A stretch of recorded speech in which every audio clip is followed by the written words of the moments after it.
Глава 386. Прорыв. Хань Ли медитировал в течение нескольких дней в своей тайной комнате, прежде чем начал принимать духовные лекарственные средства. Достигнув своего пикового состояния, он достал бутылку жидкого небесного огня. Он поднял голову и капнул несколько капель себе в рот, а затем отложил бутылку. Закрыв глаза, он застыл в ожидании вспышки духовной силы. Вскоре после этого Хань Ли почувствовал, как его меридианы начало жечь. Его истинная сущность стала похожа на кипящую лаву, протекающую по его меридианам. Хань Ли сначала был ошарашен, но он тут же достал духовную таблетку и мгновенно проглотил ее.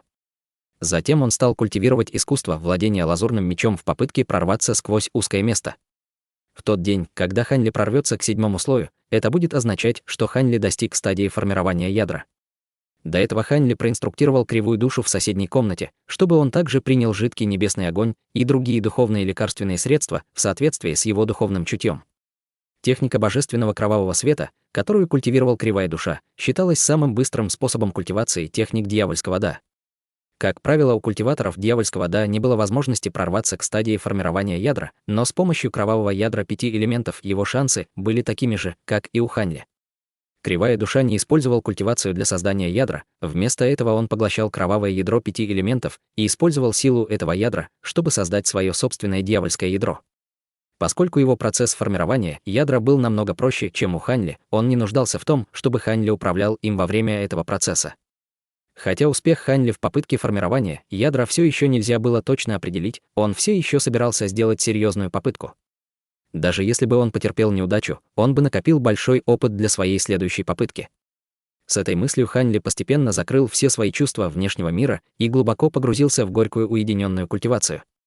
В этот момент Хань Ли полностью потерял счет времени и забыл о внешнем мире.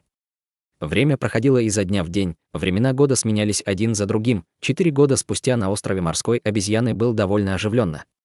И в городе, и в доке ощущалось какое-то волнение. В 12 часов по полудню на отдаленной горе острова произошло то, что ошеломило всех культиваторов, которые были на острове. Вдалеке он увидел темно-синее, безоблачное небо, в котором внезапно появились облака и ветер, плотное черное облако появилось из ниоткуда и окутало Лысую гору. Вспышки серебряной молнии и грохот грома напоминали сумасшедшего, огромного танцующего змея. В то же самое время духовная ци неба и земли стала вращаться со всех сторон вокруг Лысой горы, издавая жуткий вой. Огромный вихрь в 2 километра в диаметре, образованный под черными облаками, засасывал всю духовную ци в радиусе 10 километров, что невероятно удивило всех присутствующих на острове культиваторов-отступников. Все они мгновенно вышли из своих мест для культивации и поспешно направились к Лысой горе. Хотя эти культиваторы были невежественными и плохо информированными, многие из них поняли, что эта удивительная сцена явно была вызвана старшим, который достиг стадии формирования ядра.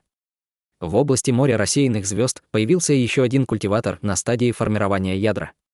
Однако это было огромным сюрпризом для культиваторов-отступников, что кто-то смог прорваться к стадии формирования ядра на острове с такой слабой духовной ци, поскольку они чувствовали и благоговение, и восхищение, они хотели увидеть, кто это. Втайне они также надеялись, что смогут как-то сблизиться с этим старшим, чтобы стать его учениками. Не дожидаясь их прибытия, вихрь, уже поглотив достаточное количество духовной ци и спустив возглас Феникса, он рухнул, рассеивая оставшуюся ци. Разбросанная духовная ци слегка сверкнула, освещая все вокруг радужным светом. Затем облако рассеялось, молния и гром исчезли, и все вернулось в норму, к прекрасной солнечной погоде. В этот момент культиваторы-отступники, которые летели в направлении Лысой горы, внезапно услышали чрезвычайно холодный голос: «Тот, кто приблизится к этой горе без разрешения, умрет». Эти мрачные слова прозвучали совершенно без эмоций, в результате чего многие низкоранговые культиваторы, которые были поблизости, побледнели. Внезапно они остановились и переглянулись между собой. Совершенно очевидно, что этот старший, который только что достиг стадии формирования ядра, не желал, чтобы кто-то беспокоил его. Какое-то время они все еще смотрели друг на друга, а затем молча отступили. Вскоре после этого новости о культиваторе, который только что достиг стадии формирования ядра, распространились по всему острову морской обезьяны, что, несомненно, привело всех в шоке. Они были крайне озадачены тем, почему культиватор предпочел прорваться на стадию формирования ядра именно на острове морской обезьяны. Вскоре после этого огромное количество низкоранговых культиваторов начали создавать новые пещеры бессмертного в центре Лысых гор. Поскольку культиватор стадии формирования ядра и предупредил их, чтобы они не смели приближаться к Лысой горе, они не осмеливались игнорировать его предупреждение и не подходили слишком близко к Лысой горе. Однако они решили культивировать поблизости, в надежде, что им повезет с ним познакомиться. Спустя какое-то время вокруг Лысой горы скопилось множество людей. Однако они не знали, что Лысая гора уже давно была оставлена культиватором формирования ядра, который давал им предупреждение. В настоящее время он парил в небе на высоте около 1000 километров в компании молодого, спокойного юноши Хань Ли, который так и не смог достичь стадии формирования ядра. Когда Хань Ли взглянул на медитировавшего кривую душу, хотя его лицо внешне было спокойным, в глубине его сердца он чувствовал радость. По правде говоря, он вышел из уединенного культивирования около года назад после того, как 3 года подряд он принимал духовные таблетки и медитировал, хотя он и не хотел сдаваться. Его попытка создать ядро определенно потерпела неудачу, поскольку в его истинной сущности не было ни малейшего следа изменений. Таким образом, он прекратил культивировать и сосредоточился на оказании помощи кривой душе в создании ядра. Благодаря помощи других духовных лекарственных средств, кривая душа достиг огромных успехов всего за несколько дней до этого и в конечном итоге создал демоническое ядро. Чрезвычайно плавный процесс формирования демонического ядра кривой души очень удивил Хань Ли и осчастливил. После того, как Хань Ли прокричал на культиваторов-отступников, которые пришли посмотреть на эксперта, он сразу же покинул пещеру Бессмертного и тайком вывел кривую душу с острова Морской обезьяны. Теперь он хотел вернуться на остров Малого Пространства и проверить, обнаружили ли его настоящую пещеру Бессмертного. Он был уверен, что, даже если его преследователи обладали недюжинным терпением, они не могли оставить постоянного наблюдателя в виде эксперта стадии формирования ядра на острове Малого Пространства. Если бы за его пещерой никто не следил, он бы просто забрал своих чудесных жуков и улетел далеко, навсегда покинув юго-западную часть моря. В области моря рассеянных звезд, с выдающимся уровнем культивации кривой души, который теперь находился на ранней стадии формирования ядра, Хань Ли, несомненно, смог бы найти подходящее место. Кроме того, хотя кривая душа не мог использовать зеленый сверкающий меч из-за несовпадения духовных корней, он все еще мог использовать магическое сокровище старейшины Гау, небесную чашу. Даже если он не смог полностью использовать это сокровище, он все равно мог сражаться с другими культиваторами формирования ядра. Кроме того, Хань Ли также передал золотой талисман сокровища Золотого Меча и золотой талисман сокровища Золотого Черепа Кривой Душе. Тем не менее, Хань Ли оставил себе талисман сокровища Маленькой Сабли. С уровнем культивации, на стадии формирования, ядра Кривая Душа мог активировать талисман сокровищ гораздо быстрее и атаковать врагов в одно мгновение, восполняя недостатки того, что он не смог полностью использовать силу магического сокровища. Размышляя таким образом, Хань Ли направил свою лодку Божественного Ветра в сторону острова Отважных Звезд, летя на максимальной скорости, превратившись в полосу белого света. Месяц спустя Хань Ли и Кривая Душа снова появились над островом Малого Пространства. Осмотрев остров Малого Пространства своим духовным чутьем и не обнаружив никаких следов культиваторов, он и Кривая Душа вошли на остров через док и направились к горам, где была его пещера Бессмертного. Хотя он все еще находился далеко от гор, Хань Ли с помощью его духовного чутья уже осмотрел их. Хань Ли был ошеломлен. Они не только не тронули ни его ложную пещеру, ни настоящую, но и 3 ограничительных заклинания, которые он установил ранее, были не тронуты. Это превзошло все его ожидания. Однако после этого странного открытия Хань Ли стал еще более бдительным и остановил свою лодку Божественного Ветра на подлете к горам. Он не стал входить в ограничительное заклинание. Вместо этого он пристально осмотрел все вокруг. В конце концов, он обнаружил, что в горах нет ничего подозрительного. Хань Ли опустил голову и какое-то время бормотал про себя, а затем внезапно встал на свою лодку Божественного Ветра и начал летать вокруг гор. Ограничительные заклинания были точно такими же, как и 4 года назад. Еще немного поколебавшись, Хань Ли вошел в свою пещеру Бессмертного. Его не волновала ложная пещера Бессмертного на Короткой горе. Вместо этого он сразу направился в свою настоящую пещеру и вошел в секретную комнату с чудесными жуками. Когда Хань Ли оказался перед секретной комнатой, его челюсть отвисла от удивления. Сцена, представшая перед его глазами, повергла его в шок.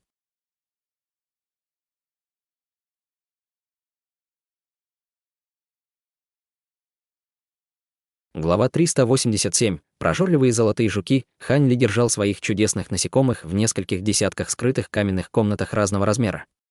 Опасаясь, что они убегут, он создал ей небольшое ограничительное заклинание вокруг каждой комнаты. Хань Ли считал, что, поскольку эти жуки были еще маленькими, этого будет достаточно, чтобы удержать их внутри. Однако, почти все его формации были разрушены, а каменные двери были изрезаны гексагональными отверстиями. Хань Ли был ошеломлен и приказал Кривой Душе открыть дверь в каменную комнату, которая оказалась совершенно пустой. Хань Ли глубоко вздохнул. Хотя он уже мог себе это представить, но все равно чувствовал себя подавленным.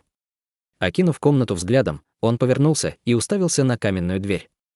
Затем он молча вышел и сел на корточки перед сломанной дверью. Повреждения на каменной двери были очень странными, а она была усыпана множеством небольших отверстий одинакового размера. Но то, что Хань Ли удивило больше всего, так это то, что отверстия были грубыми. Если бы они были сделаны магическими инструментами, то срубы остались бы гладкими. Хань Ли нахмурился и медленно встал. Он закрыл глаза и охватил своим духовным чутьем все остальные комнаты. Обнаружив, что в остальных комнатах произошло то же самое, Хань Ли почувствовал боль в своем сердце. Но внезапно его лицо изменилось. Открыв глаза, в них сверкнул холодный блеск, и он направился к другой скрытой комнате. Эта комната также пуста, но Хань Ли без колебаний вошел в нее и присел на корточки, подняв что-то с известнякового и положив это в ладонь. Затем он поднес это к глазам и увидел, что это была чешуйка панциря насекомого, размером с боб, которая сияла серебристым светом. Это было настолько красиво, что казалось, что она была полностью сделана из серебра. Хань Ли осторожно погладил чешуйку и обнаружил, что она была очень гладкой и прочной. Немного подумав, он понял, что предмет, который он держал в руке, на самом деле не был чешуйкой оболочки насекомого. Казалось, внезапно он что-то понял и слегка прищурил глаза. Начиная с центра этой комнаты, Хань Ли стал обыскивать каждый дюйм своей пещеры с своим духовным чутьем. Хань Ли был уверен, что он сможет что-то найти. Через мгновение Хань Ли сделал удивительное открытие в своем саду духовных лекарственных растений. На толстом стволе цветочного дерева висела блестящая серебряная сфера, которой ранее не было в его пещере. Хань Ли позвал кривую душу и мрачно направился к саду духовных растений. Серебряная сфера не была очень большой, всего лишь с размером головы маленького ребенка. Но ее сверкающий, завораживающий серебряный свет был чрезвычайно привлекательным. Хань Ли стоял у входа в сад и внимательно наблюдал за серебряной сферой. Он пытался припомнить, что он раньше слышал об этой серебряной сфере, но в тот момент он не смог вспомнить ничего. Несмотря на это, он был уверен, что тот объект, который он нашел ранее, был как-то связан с серебряной сферой. Панцирь насекомого. Хань Ли, казалось, что-то вспомнил. Он поспешно похлопал по своей сумке для хранения, и в его руке тут же появилась зеленая нефритовая пластинка. Это была пластинка с подробным описанием процесса выращивания насекомых культиватора из секты контроля над духом, который ранее занимал тело кривой души. Погрузив в нее свое духовное чутье, Хань Ли сразу обнаружил, что описание 12 видам насекомых были очень полезны в данный момент. Прожорливые золотые жуки, 12-го класс чудесных насекомых в списке. Путешествует колониями, любит поедать других насекомых и также может поедать 5 металлов и духовную ци неба и земли. Не переносят жару или холод. Чрезвычайно опасны, часто собираются в серебряную сферу. Могут использовать духовные корни, нефрит и дерево могут противостоять ему. Также пауки могут сдержать их. Прочитав описание несколько раз, он был приятно удивлен и еще раз взглянул на серебряную сферу. Несмотря на то, что не было подробных инструкций по выращиванию этого жука, он был абсолютно уверен, что мог легко обменять всех этих жуков на насекомое, которое было не ниже, чем у золотого демонического богомола. В соответствии с указаниями на нефритовой пластинке, прожорливые золотые жуки могли есть все, кроме нефрита и дерева. Таким образом, поймать их было довольно сложно, но, к счастью, у Хань Ли было 2 красных паука. Хотя они были ниже классом, чем прожорливые золотые жуки, они все равно должны были сдержать жуков. На пластинке также упоминалось, что эти жуки были уязвимы по отношению к паукам высокого ранга. Однако Хань Ли хотел сначала сам лично проверить, насколько описание соответствовало действительности. Кривая душа шагнул вперед и встал перед ним, затем кривая душа выпустил кроваво-красный свет и взмахнул рукой, и тут же превратился в полоску красного света, которая метнулась к серебряной сфере. В итоге он спокойно схватил сферу, в то время, как она не проявила никакой реакции. Хань Ли почесал нос и почувствовал небольшое разочарование. Культиватор из секты контроля над духом описывал это насекомое как невероятно свирепого, но почему это было таким медленным? Немного поколебавшись, Хань Ли испытал кривую душу, используя другие методы. Зловещий блеск сверкнул в глазах кривой души, когда он взмахнул рукой и поразил серебряную сферу, окруженную кровавым светом, своей техникой. Внезапно кровавый свет вокруг сферы стал фиолетовым и превратился в дьявольское пламя. Завораживающий дьявольский огонь поглотил серебряную сферу. В конце концов, серебряная сфера выглядела так, как будто она была сделана из бумаги, стала рассыпаться на серебряные кусочки, издавая жужжание. Хань Ли внимательно посмотрел на нее и увидел, что серебряные кусочки на самом деле были летающими жуками. Помимо острых зубов, которые можно было увидеть невооруженным глазом, они выглядели точно так же, как обычный жук. Кажется, Хань Ли ошибся. Разве это не прожорливый золотой жук? Повнимательнее присмотревшись к ним, он был ошеломлен. Дьявольское пламя кривой души ничуть не повредило жуков. Мало того, что они были цели и невредимы, так они еще и поедали огонь. В мгновение ока исчезла половина фиолетового пламени. Придя в себя от удивления, Хань Ли ликовал от радости. Он мгновенно раскрыл кожаную сумку на талии и выпустил своих 2 кровавых пауков. Не колеблясь ни секунды, он отдал приказ захватить их живьем. Пока жуки доедали дьявольское пламя, 2 паука выплюнули блестящую белую жидкость из своей пасти, которая тут же превратилась в 2 сети шириной 3 метра. Они сильно отличались от обычных паучьих сетей. Их сеть была сплетена настолько тонко, что даже эти маленькие жуки не смогли бы проскочить сквозь зазоры. Прожорливые золотые жуки почуяли опасность и сразу превратились в серебряные стрелы, стараясь яростно вырваться из паутины. Обе паучьи сети прочно сдерживали атаки серебряных стрел, превратив паутину в шар и заставляя прожорливых золотых жуков увеличиться в размере. Оглушительно запищав, они стали неистово грызть паутину, пытаясь сбежать из нее. Однако пауки не дали им такую возможность, продолжая изрыгать белую жидкость. В мгновение ока жуки оказались в ловушке огромной сферы из паутины. Хань Ли знал, что паутины не смогут долго удерживать прожорливых золотых жуков, поэтому он поспешил достать нефритовую коробку и быстро засунул их в нее. Затем он тут же закрыл ее и убрал в свою сумку для хранения. Обычно демонических зверей необходимо было содержать в специальной сумке для хранения, иначе они могли задохнуться. Однако, высокоранговые жуки обладали невероятной жизнеспособностью и могли жить в сумке для хранения без воздуха. В противном случае этот культиватор из секты контроля над духом не стал бы носить такое огромное количество личинок насекомых в его обычной сумке для хранения. Естественно, если бы он действительно хотел использовать демонических насекомых для сражения, лучше бы было иметь специальную сумку для хранения духовных зверей.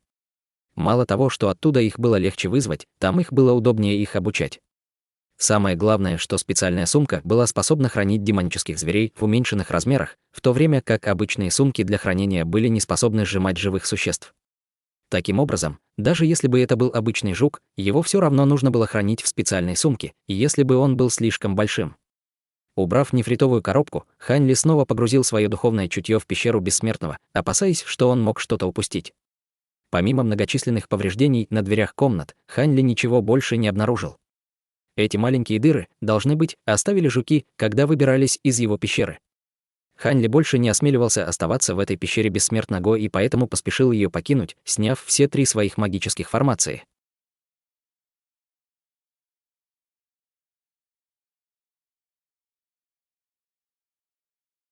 Глава 388. Дьявольское могущество кривой души. Пролетев около 5 километров от острова Малого Пространства, выражение лица Хань Ли внезапно потемнело, и он остановил свою лодку божественного ветра. «Покажи себя», — спокойно сказал Хань Ли, обращаясь вперед. «Ох!» Удивленный возглас раздался из пустоты. По вспышке радужного блеска недалеко от него появилось 8 культиваторов стадии заложения фундамента. «Хань Ли, чтобы заполучить таблетки падающей пыли, ты и кривая душа убили ученика лорда острова сказочных звезд и остальных культиваторов. Мы прибыли по приказу лорда нашего острова, чтобы арестовать вас. Вам лучше подчиниться, чтобы мы как можно скорее могли доставить вас на остров лорда Чжань-Тая, дабы вы понесли наказание», торжественно прокричал ученик на поздней стадии заложения фундамента. Чтобы ввести их в заблуждение, Хань Ли и кривая душа сдерживали их настоящий уровень культивации. В результате группа этих культиваторов недооценила их и поступила так беззаботно. Хотя они были несколько удивлены, что Хань Ли обнаружил их засаду, они думали, что благодаря их превосходному уровню культивации и числу людей, они должны были бы легко справиться с ними. Поэтому они были небрежны и сразу показали себя. Спокойно выслушав их, Хань Ли непринужденно проговорил: «Вы культиваторы с острова Отважных звезд. У вас есть доказательства того, что я убил других культиваторов». Услышав это, седовласый старик, который был среди них, был ошеломлен на мгновение, а затем усмехнулся и сказал, что «Ты что, вздумал придираться к словам старейшины Мя из 6 объединенных павильонов? Даже не надейся. Лорд нашего острова уже сказал, что вы двое очень хитры и что мы должны немедленно уничтожить ваш уровень культивации». Выражение лица Хань Ли немного изменилось. С лицом, холодным как лед, он сказал: «Уничтожьте наш уровень культивации. Лорд вашего острова не намерен решать этот вопрос лично с нами». «Хех! Вы двое скрывались в течение нескольких лет, доказательства уже давно собраны. Что еще тут решать? Вперед! Давайте соберем с этих двоих плату. Седовласый старик повернул голову и нетерпеливо отдал приказ другим. Внезапно культиваторы начали действовать, не говоря ни слова, выпустив свои магические инструменты в сторону Ханьли. Ханьли наблюдал за ними, широко открыв глаза. Как это собирались уничтожить уровень его культивации? Кажется, они смотрели на него так, как будто собирались убить его. Хотя он знал, что здесь что-то было нечисто, у Ханьли не было другого выбора, кроме как избавиться от этих культиваторов. Кривая душа, убей их. Не позволяй никому уйти. Внезапно прозвучал холодный голос Ханьли. Кривая душа, который неподвижно стоял за Ханьли, тихо шагнул вперед и выпустила кроваво-красный свет. Через мгновение все его тело окуталось ослепительной сферой кроваво-красного света. Затем у него под ногами мягко зашипел и вспыхнул желтый свет. В ту же секунду он направился в сторону приближающихся магических инструментов. Всего после нескольких вспышек света исчезло излучение приближающихся магических инструментов. Их мгновенно окутало излучение кроваво-красного барьера шириной в 100 метров. Кривая душа появился в центре кроваво-красного света и бесстрастно сформировал руками заклинание, проговорив слово «сдерживание». Внезапно магические инструменты двинулись вперед и послушно выстрелили в сторону кривой души. Взмахнув рукой, все они исчезли. Казалось, будто он их все забрал себе. Затем кривая душа безмолвно уставился на группу стражников. То, что они увидели, ошеломило их. Культиватор стадии формирования ядра. Он культиватор стадии формирования ядра. При виде истинного уровня культивации кривой души, культиватор, который закричал об этом, побледнел. Остальные были ошеломлены наравне с ним. В ту же секунду двое культиваторов повернулись и скрылись отсюда. Их глава, седовласый старик, теперь придержал свое высокомерие. Теперь он буквально не верил своим глазам. Действуя под приказами Ханли, кривая душа не мог позволить никому из них сбежать. Его глаза налились кровью, когда он увидел, что кто-то пытался сбежать. Он безмолвно взмахнул рукой и выстрелил в них алыми красными лучами, которые метнулись в стороны беглецов со скоростью света. В мгновение лучи света уже настигли их. Один из культиваторов был в сверкающей темно-желтой броне, а вокруг другого культиватора была обвернута исключительная, сияющая цепь света. Но как только красные лучи света коснулись их, оба культиватора превратились в пепел вместе с их магическими оборонительными инструментами. Эта сцена убедила других культиваторов, что бежать было бесполезно. В результате чего их лица стали смертельно бледными. Седовласый старик испугался и поспешно закричал. Старший все не так понял. Это было недоразумение. Кривая душа не обращала внимания, совершенно не обращал внимания на его отговорки. Взмахнув рукой, он выпустил еще несколько лучей света, которые рассеялись в направлении остальных стражников, образуя вокруг них кровавое облако света. Затем, взмахнув рукой, он выпустил полосу фиолетового света, которая, казалось, зажгла кровавое облако, словно он добавил масла в огонь. Внезапно небо заполнилось фиолетовым пламенем, а культиваторы были зажаты со всех сторон. В глазах культиваторов было видно отчаяние, когда каждый из них при виде этого выпустил свой защитный магический инструмент, моля о пощаде. Но, повинуясь ледяному взгляду кривой души, дьявольское фиолетовое пламя превратило и культиваторов, их магические инструменты в облако пепла за доли секунды. Фигура кривой души размылась, а затем он появился, держа в руке сумку для хранения. Ханьли уже забрал сумки для хранения тех двоих, которые ранее пытались сбежать. Вперед! У нас будут большие проблемы, если сюда прибудут культиваторы стадии формирования ядра. Ханьли пробормотал это кривой душе, а затем посмотрел по сторонам. В ту же секунду кривая душа появился на лодке божественного ветра Ханьли, и они мгновенно отлетели за несколько сотен метров отсюда, превратившись в полоску белого света. Вскоре после этого со стороны острова Отважных звезд прилетело множество полос синего и красного света, которые тут же направились к месту, где кривая душа убил стражей. Как только ослепительные лучи исчезли, в воздухе появился старик с мрачным выражением лица и мужчина средних лет, испускавший серую ци. Это должно быть здесь. Духовные колебания ци еще не исчезли. Кажется, убийца только что скрылся. Мрачно сказал мужчина средних лет. Один из стражников, который находился на дежурстве на острове Малого Пространства, был учеником мужчины среднего возраста. Как только его ученик умер, таблетка души, созданная с помощью секретных техник, потемнела. Мужчина средних лет мгновенно узнал, что его ученик потерпел неудачу, столкнувшись с незваным гостей в пещере Бессмертного. Они пролетели так быстро, как только могли, но он не ожидал, что он опоздает. Мужчина средних лет быстро понял, в каком направлении бежал Хань Ли, и тут же проговорил: «Лорд острова Юань». Скорее всего, он бежал туда. Я использую передвигающийся индикатор, чтобы выследить его. Если мы будем преследовать убийцу, вероятность того, что мы сможем догнать его, всего 30%.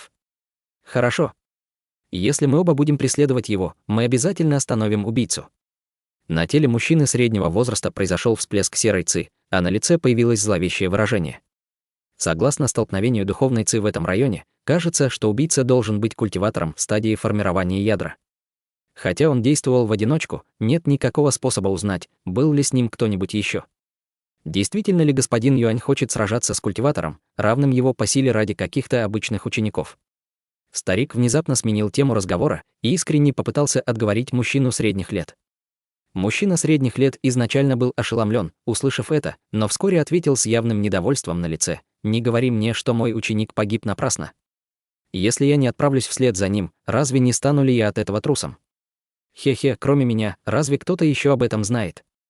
Мало того, что убийца был культиватором в стадии формирования ядра, так он еще и осмелился напасть на наших учеников недалеко от острова Отважных Звезд, так что он определенно не принадлежит региону Юго-Западного моря. Естественно, об этом никто не узнает. Если мы просто вернемся и скажем, что мы опоздали, никто ничего не узнает, и можно будет замять дело. В противном случае вы будете сражаться с неизвестным культиватором того же ранга ради обычного ученика. Овчинка не стоит в выделке. Слегка усмехнувшись, он выказал свое неодобрение этой идеи. Услышав это, ярость острова Лорд Юань постепенно рассеялась, а на его лицо появилось задумчивое выражение лица. Немного помолчав, он снова успокоился, а затем пожал руку старику: «Большое спасибо за предупреждение даосист Ци.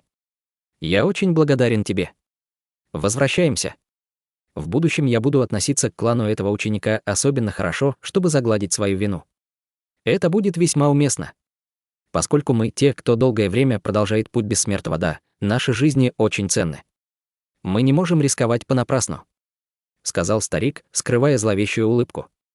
Однако, эти стражники должны были следить за пещерой Бессмертного на острове Малого Пространства. Как они могли спровоцировать путешествующего культиватора стадии формирования ядра? Неужели это имеет какое-то отношение к двум разыскиваемым беглецам 3 главных островов и 6 объединенных павильонов? Мужчина средних лет быстро стал озадачен. «Хватит. Это не имеет никакого отношения к нам. Ваши отношения с 6 объединенными павильонами не стоят того, чтобы так усердно преследовать этих двоих. Поскольку я являюсь заместителем лорда островов, а вы — лорд острова, зачем нам так слепо беспокоиться об этом?» Старик фыркнул и изменился в лице.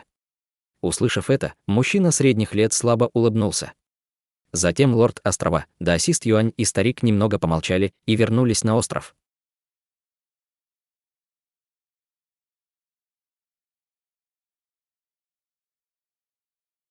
Глава 389. Город небесных звезд и дворец звезд. Хань Ли не знал, как разрешилась его потенциальная опасность, поэтому он просто продолжать действовать осторожно и направился на северо-восток.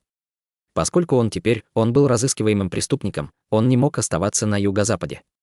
Однако, отправляясь в другое место, Хань Ли была нужна карта местности, но у него была только карта Юго-Западного моря. Из-за этого дефицита информации Хань Ли остановился на случайном острове, пролетев целый месяц без остановки. Хотя остров был невелик, на нем находился весьма процветающий торговый город, благодаря его местоположению на границе Юго-Западного моря и других территорий. Но желая быть замеченным кем-нибудь и не привлекая к себе внимания, Хань Ли скрыл уровень своей культивации вместе с кривой душой и надел на них плащи. Таким образом, кроме тех, кто обладает более высоким уровнем культивации, чем кривая душа, мог увидеть его настоящий уровень культивации своим духовным чутьем. Оставшуюся часть дня Хань Ли ходил по магазинам и пополнял свои запасы материалов, а также купил много древних манускриптов, в которых была представлена информация о различных областях моря рассеянных звезд вместе с соответствующими им картами. В итоге он потратил немало денег. На острове было огромное количество магазинов, которые обрадовались такому богатому клиенту. Купив все, что он хотел, Хань Ли не осмелился задерживаться на этом острове и покинул его в тот же день. Сидя на своей лодке божественного ветра, Хань Ли вытащил одну за другой нефритовые пластинки и стал их внимательно читать. Спустя какое-то время он глубоко вздохнул, бросил нефритовые пластинки в свою сумку и погрузился в глубокие раздумья. После тщательного прочтения нефритовых пластин Хань Ли получил много общей информации об области моря рассеянных звезд. Море рассеянных звезд было таким огромным, но никто на самом деле не знал, насколько оно было велико. Поскольку никто не был настолько глуп, чтобы попытаться исследовать все море, на морских картах была изображена только небольшая часть моря. Это был общеизвестный факт. Исследованные морские территории называли внутренним звездным морем, а не исследованные — внешним. Обычно, когда кто-то говорил о море рассеянных звезд, он имел в виду внутреннее звездное море. Внешнее звездное море также было известно под страшным названием Демонического моря и служило местообитанием гигантских демонических зверей. Говорят, что по силе они могли сравниться с культиваторами стадии зарождения души. Низкоранговые культиваторы никогда бы не отважились выйти во внешнее звездное море, услышав это. В записях даже говорилось, что в древние времена не было различий между внутренним и внешним морем, поскольку ужасные демонические звери обитали повсюду, а культиваторы находились в ловушке на небольших одиночных островах.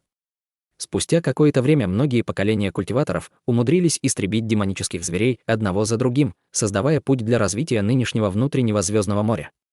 На сегодняшний день сверхдержава, названная Дворцом звезд, властвовала над всей областью моря рассеянных звезд. Эта сверхдержава существовала так долго, что даже в древних записях не упоминались, когда она впервые сформировалась. Хотя достоверных источников о создании сверхдержавы не было, кто-то говорил, что его создали древние старейшины, которые уничтожили демонических зверей.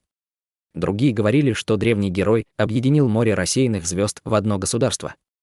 Было бесконечное множество слухов, которые было нельзя опровергнуть.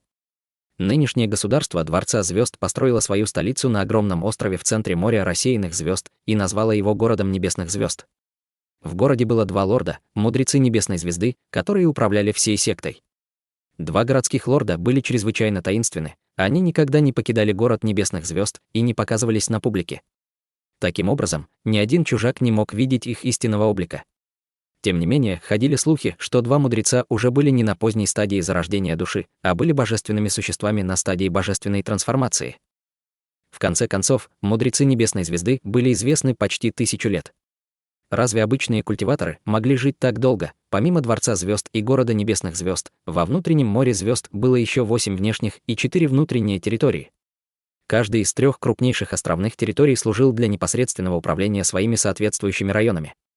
Эти города в общей сложности составляли 24 внешних звездных острова и 12 внутренних звездных островов. Все они подчинялись Звездному дворцу. Что касается острова Отважных звезд, который покинул Ханьли, это был один из островов города небесных звезд.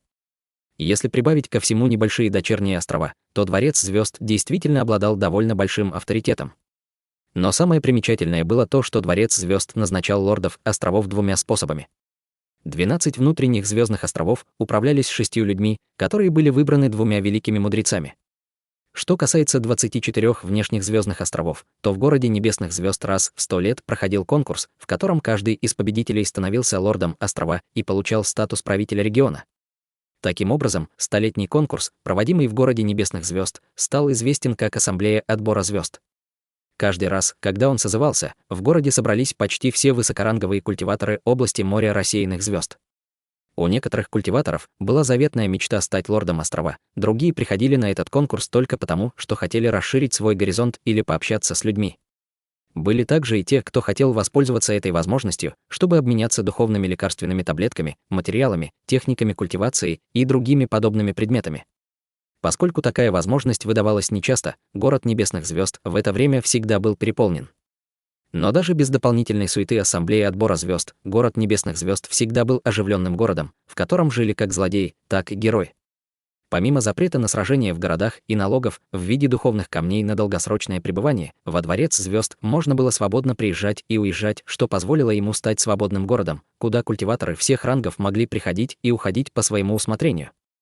Что касается разыскиваемых культиваторов, если они никому не причиняли неприятностей в городе, Дворец звезд не брал на себя инициативу их ареста. Великие кланы торговцев были чрезвычайно довольны такой свободной средой и открыли магазины, которые работали в городе круглый год.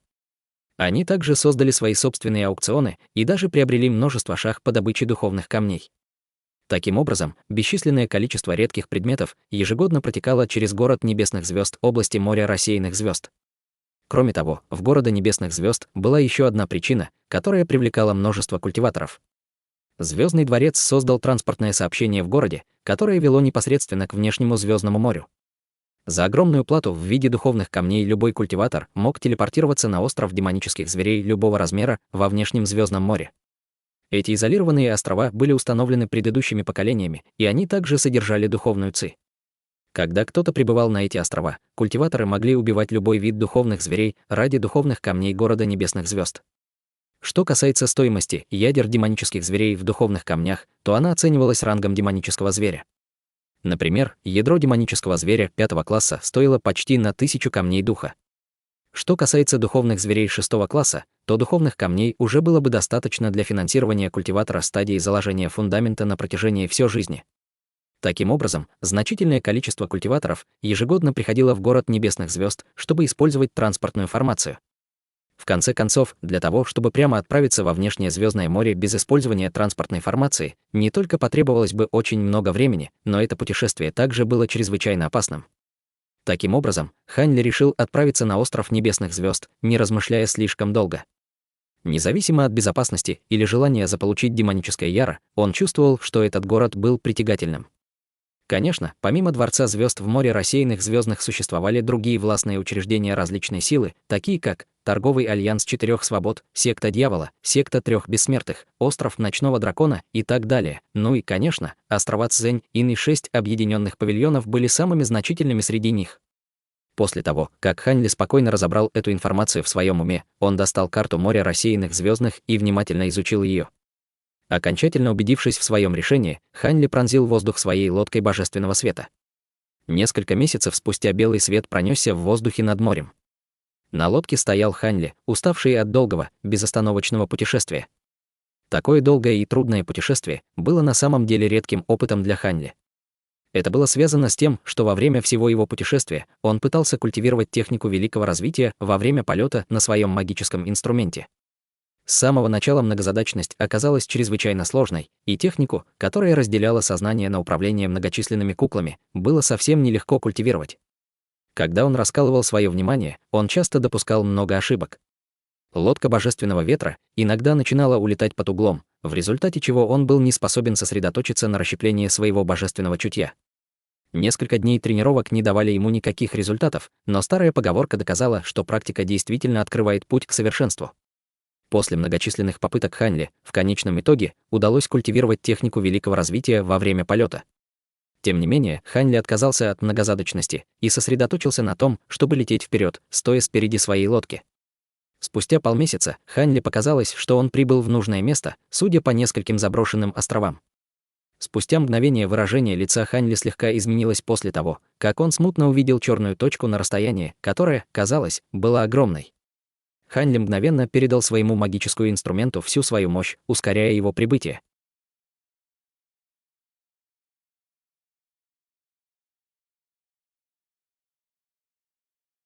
Глава 390. Огромный город. Спустя мгновение черная точка на горизонте стала постепенно увеличиваться по мере приближения, показывая огромную черную тень. Хотя Хань Ли по-прежнему не мог все это четко рассмотреть, выдающийся силуэт города уже привел Хань Ли в восторг своим великолепием. Когда Хань Ли немного приблизился, он смог, наконец, разглядеть город. Этот город был настолько огромным, что он охватывал весь остров. Однако то, что вызвало у Хань Ли самое большое удивление, было то, что город, который он видел сейчас перед собой, отличался от тех, что он видел раньше. Город был построен совершенно иным образом. Гора, возвышающаяся до неба в центре города, служила фундаментом, а здания были построены концентрическими кругами вокруг нее. У подножия огромной горы в несколько рядом стояли здания.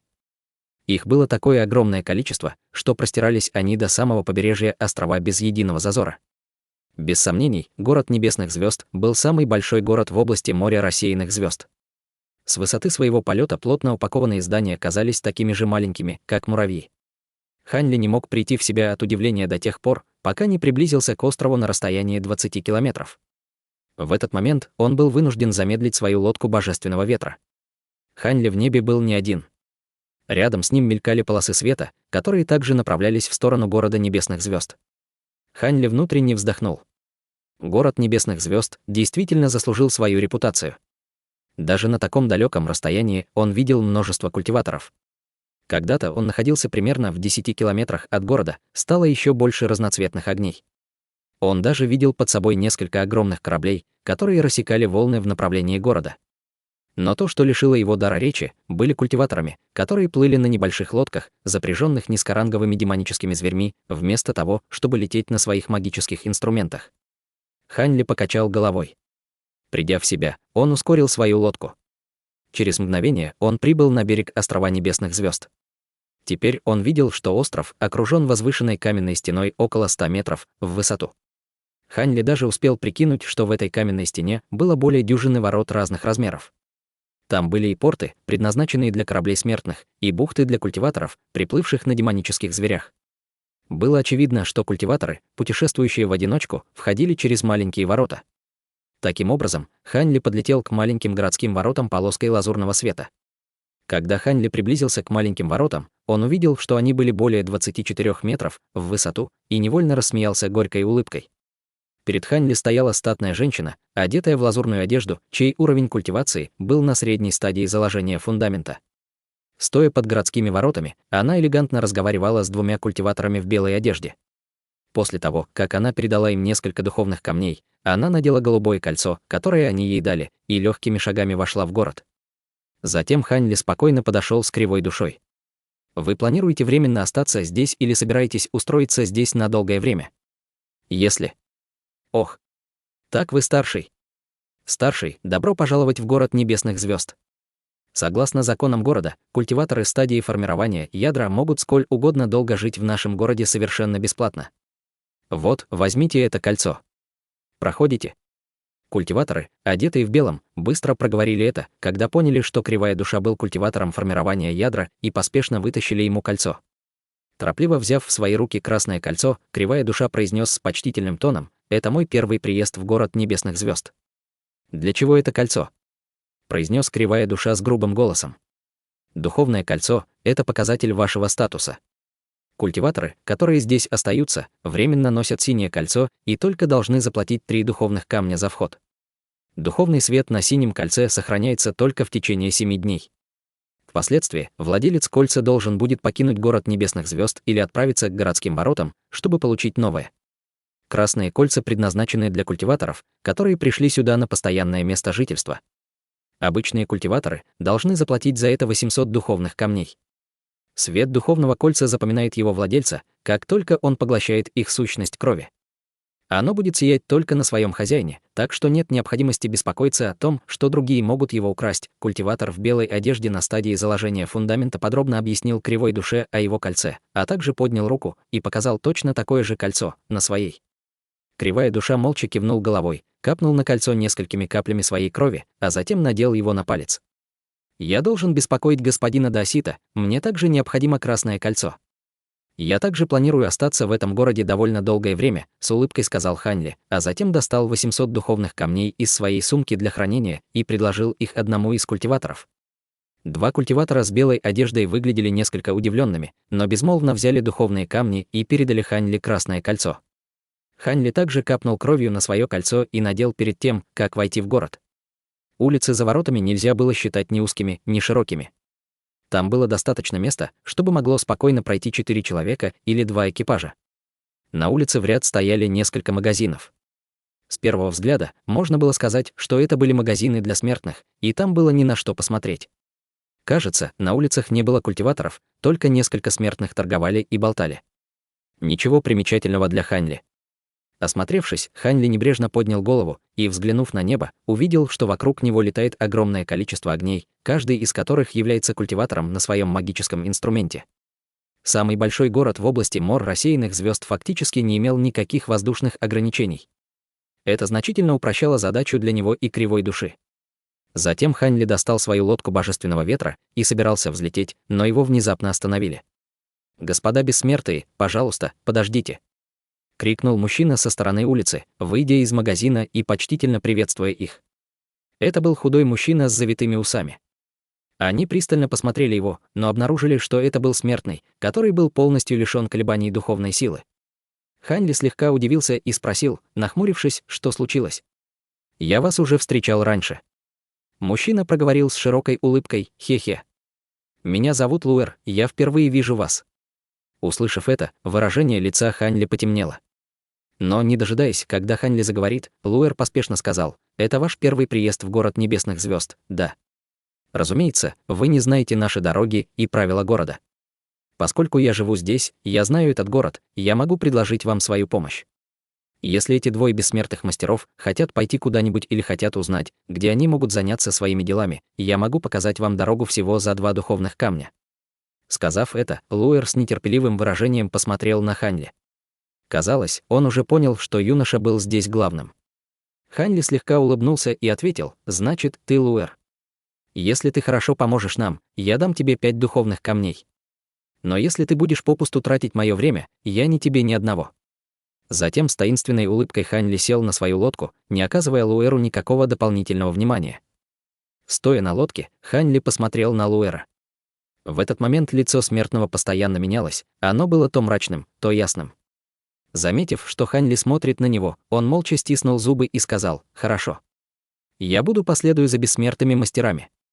Моя помощь, несомненно, удовлетворит всем вашим ожиданиям».